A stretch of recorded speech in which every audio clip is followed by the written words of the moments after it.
संगम संग्राम एजुकेशन में आप लोगों का हार्दिक स्वागत है। आज हम लोग देखेंगे इतिहास के क्लास। इतिहास में आज हम देखेंगे कि इतिहास का अर्थ क्या होता है, और इसमें हम देखेंगे कि इतिहास के जनक कौन है, और भी इसमें हम देखेंगे कि इतिहास के जो 10th क्लास का सिलेबस है वो कौन कौन सा चैप्टर आप लोग को पढ़ना है। चलिए हम लोग देखते हैं इतिहास।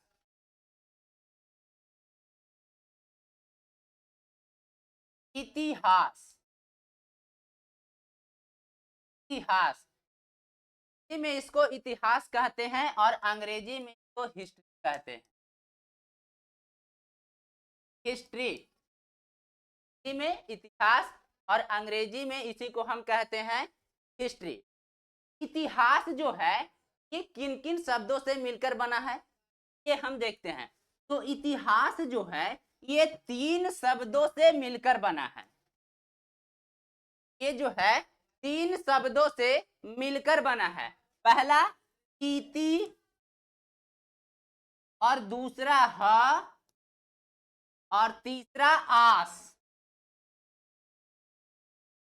पहला इति और दूसरा ह और तीसरा आस। इति का मतलब क्या होता है और ह का मतलब क्या होता है और आस का मतलब क्या होता है। इति का मतलब होता है ऐसा ही, ऐसा ही। और ह का मतलब होता है निश्चित रूप से।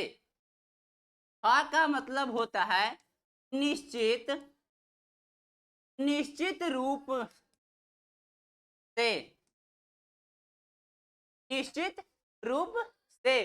और आस का मतलब होता है था। देखें हम लोग, इसी का मतलब ऐसा ही, और हा का मतलब निश्चित रूप से, और आस का मतलब होता है था। जब हम ये तीनों को जोड़ेंगे, जब ये हम तीनों को जोड़ेंगे, ऐसा ही, ऐसा ही, निश्चित, निश्चित रूप से था। यानी हम ये तीनों को जोड़ें तो अर्थ निकला कि ऐसा ही निश्चित रूप से था। तो हम लोग देखें, अब एक चीज इसमें हम लोग देखते हैं कि जो आप इतिहास को तो देखें कि 3 भागों में बांटे। पहला इति, दूसरा ह और तीसरा आस। इति का मतलब होता है ऐसा ही, और ह का मतलब होता है निश्चित रूप से, और आस का मतलब होता है था।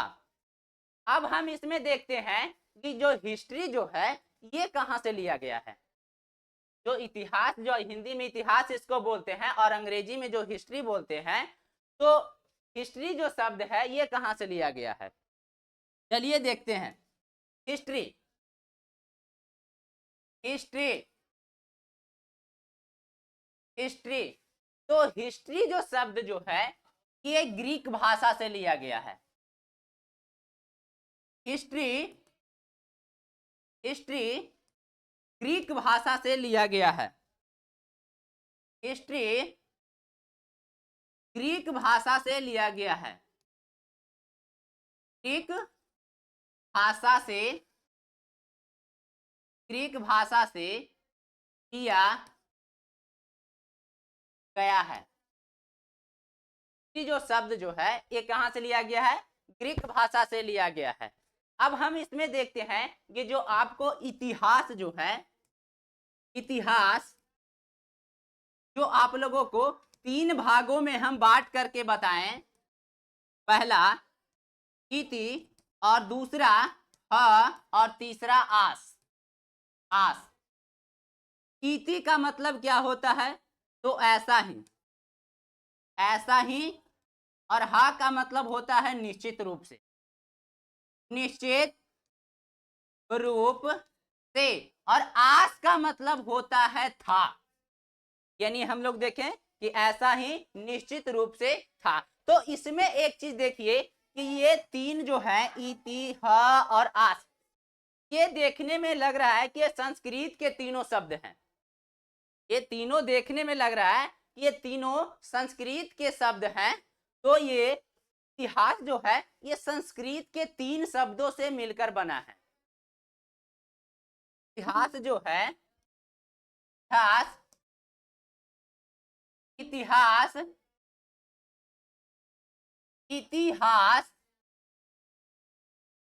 संस्कृत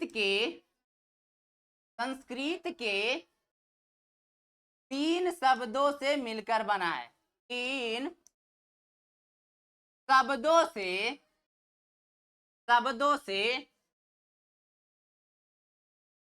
मिलकर बना है।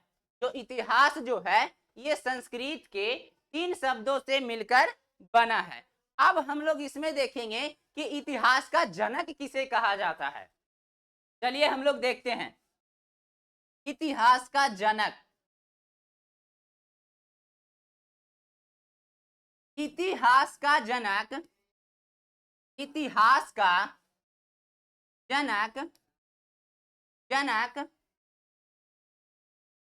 हेरोडोटस को कहते हैं।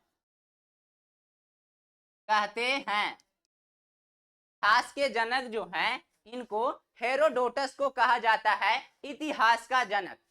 अब हम लोग इसमें देखेंगे कि जो हेरोडोटस जो है इनका जन्म कहाँ हुआ था, इनका जन्म स्थान कहाँ पे है। तो चलिए हम लोग देखते हैं हेरोडोटस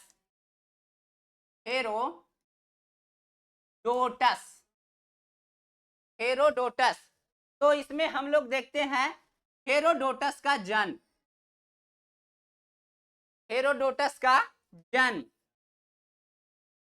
जन्म 484 ईसा पूर्व में 484 ईसा पूर्व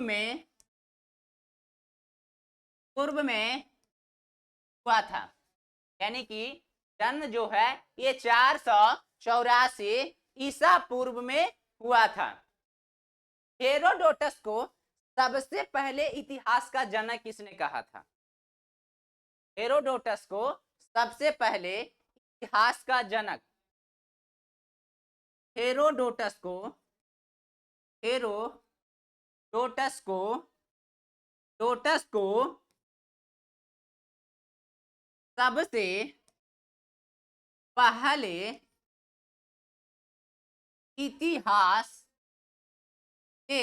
इतिहास के जनक सिसरो नामक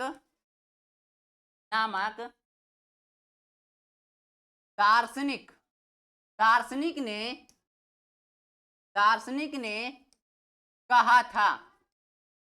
हेरोडोटस को सबसे पहले इतिहास के जनक सिसरो नामक एक व्यक्ति थे जिन्होंने सबसे पहले इतिहास का जनक इन्हें कहा था। अब हम इसमें देखते हैं कि हेरोडोटस का जन्म स्थान कहाँ पे, यानी इनका जन्म कब हुआ था, कहाँ पे हुआ था। जन्म स्थान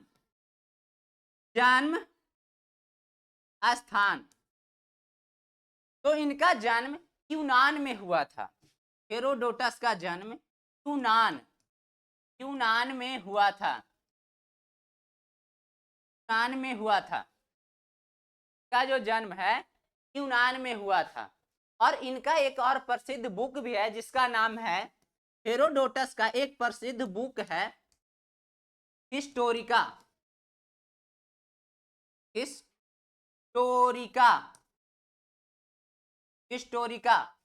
जो हेरोडोटस का बुक है और इसी में ये सबसे पहले विश्व इतिहास के बारे में इन्होंने बताया। विश्व इतिहास के बारे में इसी बुक में हेरोडोटस ने हिस्टोरिका में ही इन्होंने वर्णन किया। चलिए हम लोग देखें कि इतिहास के जनक हेरोडोटस थे और इनका जन्म जो है 484 ईसा पूर्व में हुआ था। और हेरोडोटस को सबसे पहले इतिहास के पिता एक सिसरो नामक दार्शनिक ने कहा था कि ये इतिहास के पिता हैं। इनका जन्म स्थान यूनान में हुआ था। इनका एक बुक भी है हिस्टोरिका। अब हम लोग देखते हैं विश्व इतिहास के बारे में। तो जान गए कि इतिहास के लेखक जो हैं, विश्व इतिहास के जो लेखक जो हैं कौन है? हेरोडोटस। अब हम लोग अपने के बारे में जानते हैं कि भारतीय इतिहास का जनक किसे कहा जाता है। अब हम इसमें देखते हैं कि भारतीय इतिहास का जनक किसे कहा जाता है। चलिए देखते हैं। भारतीय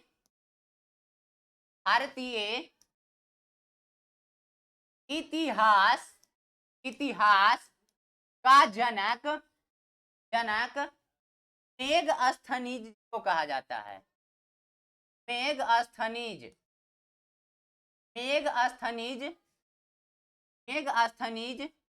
को कहते हैं।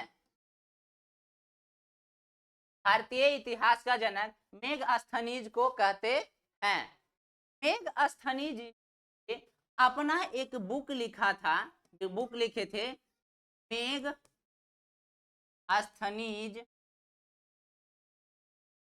मेगस्थनीज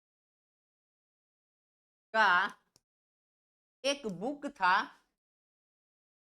बुक इंडिका, जिसमें इन्होंने भारतीय इतिहास के बारे में बताए। इंडिका, जिसमें इन्होंने भारतीय इतिहास के बारे में लिखा। मेगस्थनीज जी का एक पुस्तक है इंडिका, जिसमें इन्होंने भारतीय इतिहास के बारे में इन्होंने सबसे पहले इसी बुक में बताए। तो चलिए हम लोग यहाँ तक देखें कि भारतीय इतिहास का जनक है हेरोडोटस है, और इस देखें भारतीय इतिहास का जनक कौन है, मेगस्थनीज जी हैं। और इसमें हम लोग देखें कि विश्व इतिहास का जनक कौन है, तो हेरोडोटस को कहा जाता है। चलिए अब हम लोग आगे देखते हैं। इसमें समझिएगा एक चीज और, राजतंत्र का मतलब क्या होता है। राजतंत्र, एक शब्द इसमें आया क्या कि राजतंत्र का मतलब क्या होता है। इतिहास में सबसे ज्यादा इस चीज को उपयोग किया जाता है कि राजतंत्र क्या है। तो राजतंत्र का मतलब होता है कि राजा के द्वारा चलाया गया शासन ही राजतंत्र कहलाता है। यानी कि राजतंत्र में क्या होता है कि इसमें क्या हुआ कि उनके पिताजी पहले से शासन कर रहे थे, उसके बाद उनका बेटा बनेगा, यानी वंशज चलता है राजतंत्र में। जहां पे भी राजतंत्र होगा वहां पे उनके वंश के आधार पर ही चलता है, यानी वंशज के रूप में चलता है। तो राजतंत्र का मतलब होता है, राजतंत्र का मतलब राजा के द्वारा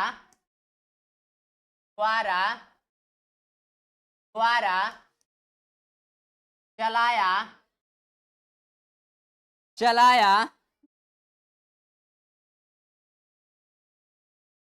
राजा के द्वारा चलाया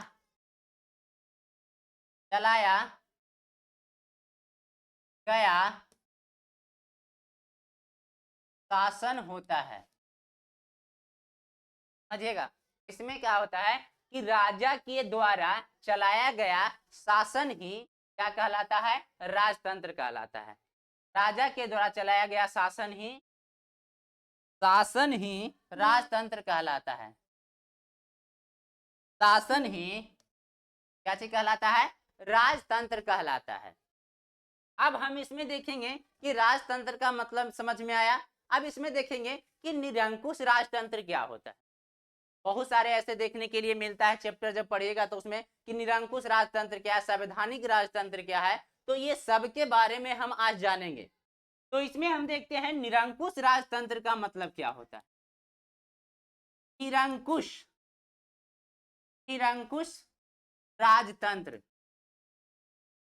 राजतंत्र यानी निरंकुश राजतंत्र का मतलब क्या होता है। तो निरंकुश राजतंत्र का मतलब होता है कि राजा के द्वारा ही कही गई बात सर्वमान्य है, यानी राजा जो कह दिया वो बात जनता को मानना पड़ेगा। यानी कि राजा के द्वारा ही कही गई बात ही क्या कहलाता है, निरंकुश राजतंत्र कहलाता है। तो इसमें देखेंगे राजा के द्वारा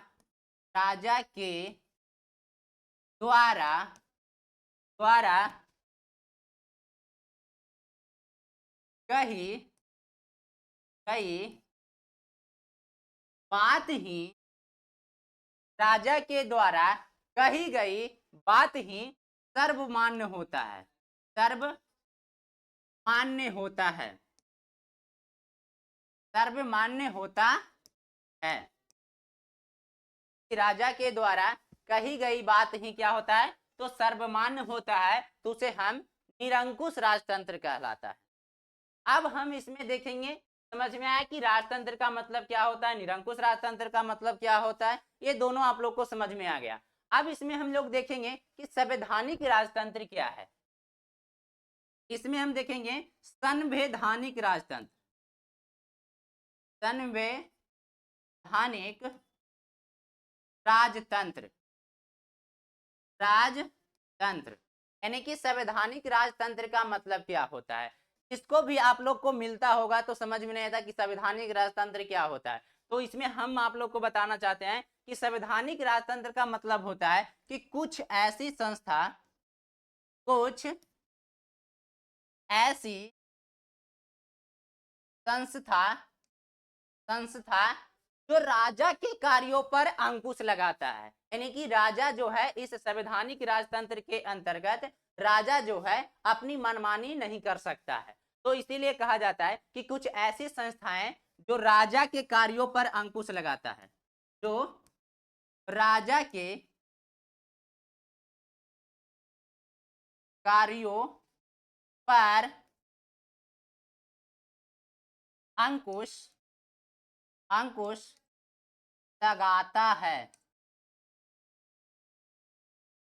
लगाता है, यानी राजा के कार्यों पर क्या करता है, अंकुश लगाता है। इसमें हम लोग देखें कि संवैधानिक राजतंत्र क्या है, तो राजा के द्वारा चलाया गया शासन ही क्या कहलाता है, राजतंत्र कहलाता है। अब इसमें देखेंगे एक चीज कि निरंकुश राजतंत्र का मतलब होता क्या होता है, तो इसमें हम आप लोग को बताएं कि राजा के द्वारा कही गई बात ही क्या होता है, सर्वमान्य, यानी राजा जो कह दिया वही बात सर्वमान्य है, तो इसका मतलब होता है निरंकुश राजतंत्र। संवैधानिक राजतंत्र क्या है, तो कुछ ऐसी संस्थाएं जो राजा के कार्यों पर क्या करता है, अंकुश लगाता है, यानी कि राजा के कार्यों पर अंकुश लगाता है, तो उसे क्या कहते हैं, संवैधानिक राजतंत्र कहते हैं। अब हम इसमें देखेंगे कुछ शब्द के बारे में देखेंगे कि क्या होता है। इसमें हम लोग देखेंगे शब्दावली, शब्दावली जो शब्द आपको इतिहास में हमेशा मिलेगा, शब्दावली जो है इतिहास में हमेशा मिलेगा, तो इसमें शब्दावली में हम देखते हैं तीन ठो देखते हैं। एक है विद्रोह, और दूसरा क्या है, स्वतंत्रता संग्राम, स्वतंत्रता संग्राम, और एक है क्रांति। पहला क्या है, विद्रोह, और दूसरा क्या है, स्वतंत्रता संग्राम, और तीसरा क्या है, क्रांति। तो इसमें हम लोग देखेंगे कि विद्रोह क्या होता है, स्वतंत्रता संग्राम क्या होता है, और क्रांति क्या है। तो चलिए देखते हैं विद्रोह। इसमें कहा जाता है प्लान करके कोई हिंसा उद्भव करना ही विद्रोह कहलाता है, विद्रोह कहलाता है। इसमें कहते हैं कि विद्रोह का मतलब क्या होता है, तो इसमें हम समझते हैं कि विद्रोह यानी प्लान करके कोई हिंसा उद्भव करना ही विद्रोह कहलाता है, यानी कि किसी काम को करने से पहले उस चीज को एक प्लान बना करके करना ही क्या कहलाता है, विद्रोह कहलाता है। तो ये भी चीज को हम समझे कि प्लान करके कोई हिंसा उद्भव करना ही क्या कहलाता है, विद्रोह कहलाता है।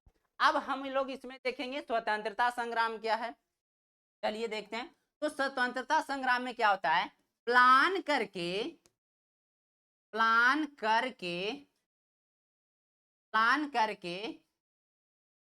कोई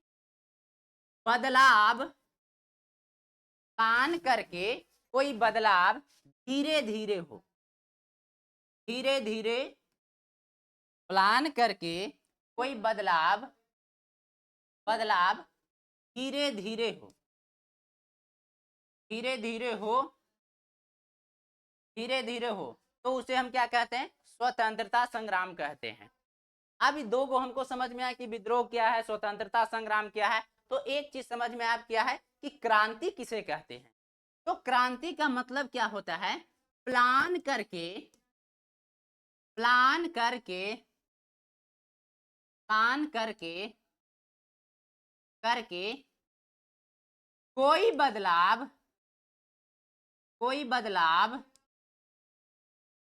बदलाव बदलाव अचानक हो, अचानक हो, अचानक हो। यानी कहना क्या चाहिए इसमें, विद्रोह में हुआ क्या चीज कि प्लान करके कोई हिंसा उद्भव करना ही क्या कहलाता है? विद्रोह कहलाता है। और स्वतंत्रता संग्राम का मतलब क्या होता है? तो प्लान करके कोई बदलाव धीरे धीरे हो, उसे हम क्या कहते हैं? स्वतंत्रता संग्राम कहते हैं। क्रांति क्या है? तो प्लान करके कोई बदलाव अचानक हो, तो उसे हम क्रांति कहते हैं। अब हम लोग इसमें देखेंगे कि आप लोगों को 10th क्लास में कौन कौन सा चैप्टर आपको पढ़ना है। चलिए देखते हैं। 10th class